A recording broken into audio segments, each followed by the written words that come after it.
Live from the campus of Washington and Lee University, this is a Channel 18 Rockbridge News Update. Welcome to the Rockbridge Report Live News Update. I'm Emma Pollard. A late-season storm has left the Washington to Boston corridor grounded. The powerful nor'easter grounded nearly 6,000 flights and knocked out power to nearly 250,000 customers, as well as closed schools across the Northeast.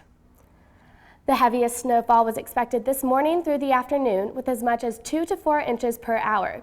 New York and Philadelphia were told to brace for blizzard-like conditions, but weather officials in those cities lifted those warnings earlier today and cut their prediction of snow by over half. Rockbridge County also saw a dusting of snow overnight, but most of it has melted with 39-degree temperatures. Be prepared for windy conditions again tomorrow before warmer weather returns on Thursday. Republicans are brushing off unfavorable comments and numbers following the release of a Congressional Budget Office report on the new GOP healthcare plan. Those in support of the plan say the report does not take the whole bill into consideration. Mary Maloney reports. So we disagree strenuously with the report that was put out. Health and Human Services Secretary Dr. Tom Price speaking out after the Congressional Budget Office released their report on the new GOP bill, the American Health Care Act. According to the report, 14 million more people would be uninsured next year under the new plan, compared with the existing plan. A staggering 24 million people would be uninsured by 2026. Secretary Price says the report only looked at a portion of the plan that was released a week ago. They also ignored completely the other legislative activities that we'll be putting into place that will make certain that we have an insurance market that actually works. Lawmakers who have criticized the Health Care Act say Republicans should pull the bill. Numbers are important. They see the numbers. They should know how that transfers into people's lives. Head of CBO has confirmed what we Democrats have been saying all along. Trump care would be a nightmare for the American people. Despite the CBO report, supporters of the new bill remain hopeful. We believe that our plan will cover more individuals at a lower cost and give them the choices that they want, for the coverage that they want for themselves and for their family. I'm Mary Maloney reporting. The new health care bill is expected to go to the House Budget Committee tomorrow. The bill will first go through the House Rules Committee and then to a vote in the House, potentially as soon as next week. If the House passes the bill, it will be sent to the Senate for approval.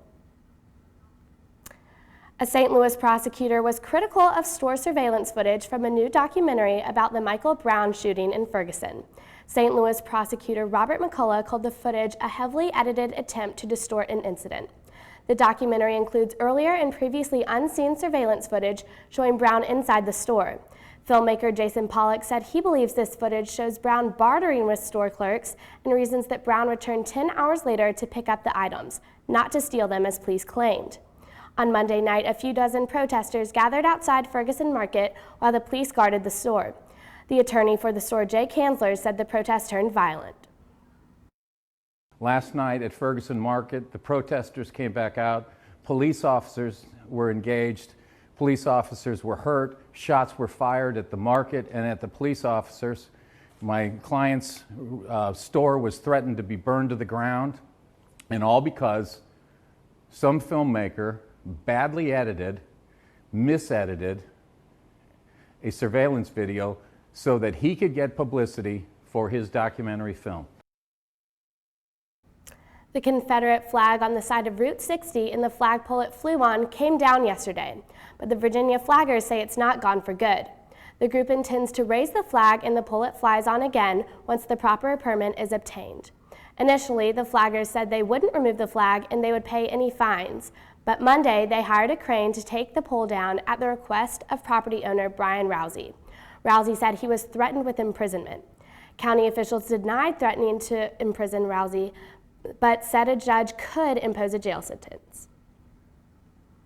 Coming up this Thursday on the Rockbridge Report at 4:30, we'll give you the details of a trial on a deadly police chase in Rockbridge County from last December.